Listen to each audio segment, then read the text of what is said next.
Bonjour, je m'appelle Virgile, j'ai 15 ans, j'habite à Nanterre et aujourd'hui je vais vous présenter la Pythie.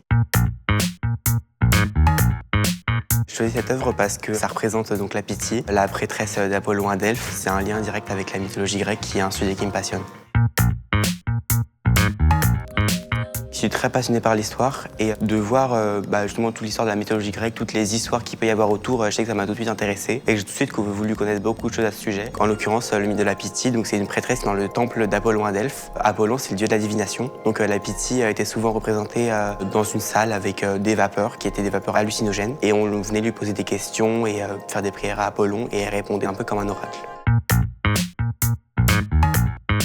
Ce personnage-là, il me parle parce que vraiment, c'est aussi un peu une femme puissante. Des gens font souvent des très longs voyages, mais à travers toute la Grèce, pour venir la voir et pour avoir des informations et des réponses. Et parce que je trouve que là, la sculpture est très belle. Elle est en marbre blanc sur un socle de marbre polychrome.